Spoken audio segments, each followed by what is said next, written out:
Abstrak. Sistem pendukung keputusan atau Decision Support System atau DSS berperan penting dalam membantu pengambilan keputusan yang kompleks dan berbasis multikriteria. Penelitian ini bertujuan untuk menganalisis penerapan dua metode DSS, yaitu metode COPRAS dan metode TOPSIS. Dalam dua studi kasus yang berbeda, studi pertama berfokus pada penentuan prioritas pengembangan industri kecil dan menengah atau IKM menggunakan metode COPRAS. Sementara studi kedua menerapkan metode TOPSIS dalam seleksi mahasiswa berprestasi. Masing-masing metode diuji berdasarkan kriteria yang relevan dengan konteks studi kasus, seperti potensi pertumbuhan, kontribusi ekonomi, kinerja akademik, dan prestasi non-akademik.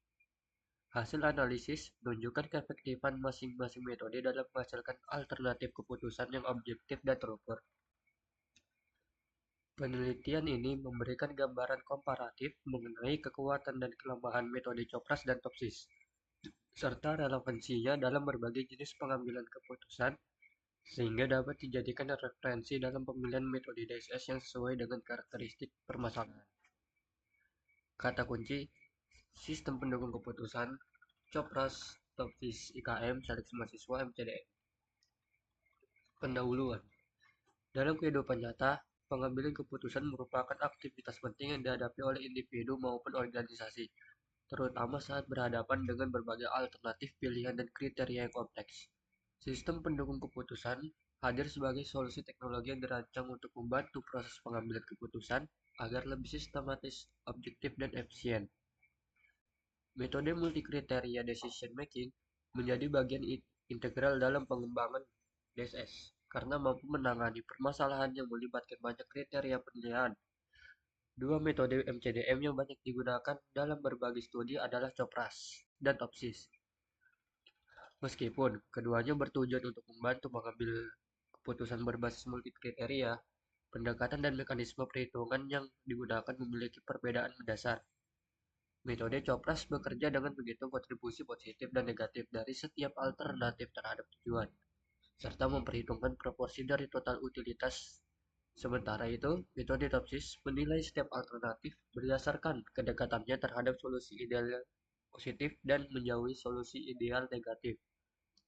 Keduanya telah diaplikasikan dalam berbagai kasus seperti penentuan prioritas pengembangan, seleksi sumber daya, alokasi bantuan, hingga seleksi mahasiswa berprestasi. Penelitian ini bertujuan untuk menganalisis dan membandingkan implementasi metode COPRAS dan TOPSIS dalam sistem pengambilan keputusan melalui dua studi kasus yang berbeda. Penentuan prioritas pengembangan industri kecil dan menengah IKM menggunakan metode COPRAS dan seleksi mahasiswa berprestasi menggunakan metode TOPSIS. Diharapkan hasil penelitian ini dapat memberikan kontribusi terhadap pengembangan sistem pendukung keputusan yang lebih efektif dan adaptif terhadap berbagai skenario permasalahan.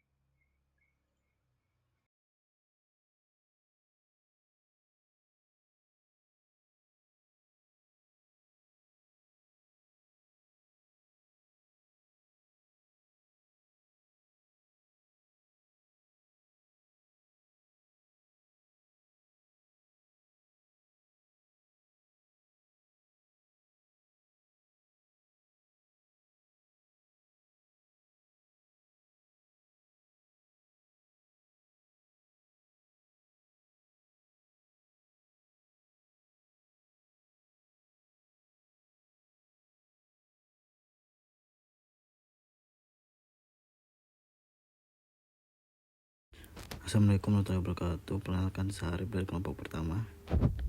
Definisi metode COPRAS. Metode COPRAS Complex Proportional Assessment digunakan untuk mengevaluasi dan menentukan peringkat alternatif berdasarkan kontribusi relatif terhadap kriteria keuntungan, benefit, dan kerugian cost.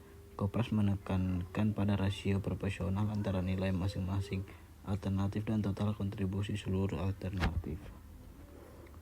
Studi kasus COPRAS untuk penentuan prioritas pengembangan IKM, penelitian oleh Saragi menggunakan metode COPRAS dalam pengembangan sistem pendukung keputusan untuk menentukan prioritas pengembangan industri kecil dan menengah IKM di Kota Medan. Sebanyak 5 6 kriteria utama yang mencerminkan potensi dan kebutuhan pengembangan, yaitu C1 skala produk, C2 akses pasar, C3 inovasi produk, C4 tenaga kerja, C5 kemitraan bisnis, dan C6 ketersediaan modal. Bobot kita diperoleh melalui metode pembobotan.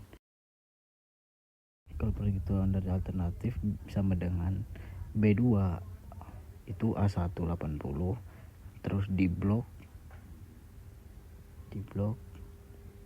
nanti terus pencet enter, nah hasilnya nanti 0,266.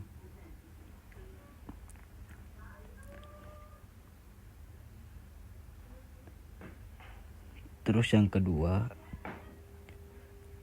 sama dengan pencet yang A1C2 yang angka 50, terus ikuti lagi dari A1 itu blok ke bawah,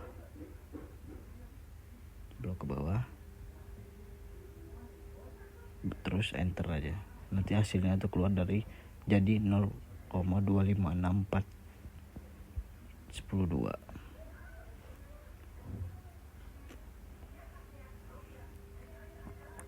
Terus kalau perhitungan hasil dan minimal indeks,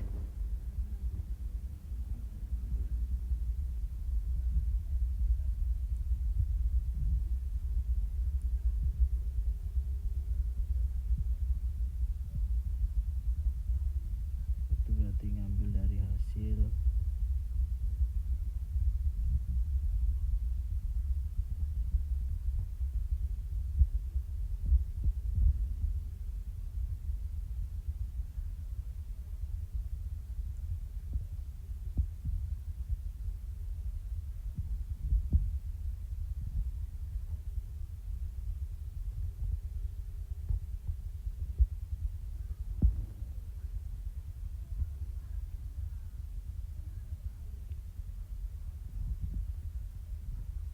ngambil dari A1 dikali bobot, jadi A1 0,266 dikali bobot 0,3, jadi hasilnya nanti 0,08.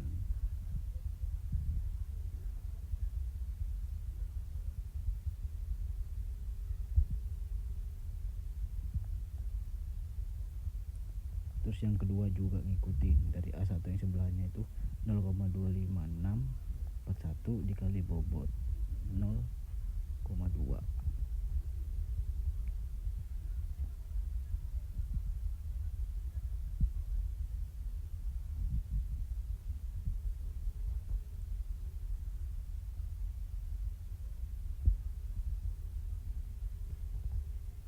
Jadi hasilnya itu nanti jadi hasilnya C2 itu kan A1 nya jadi 0,05128.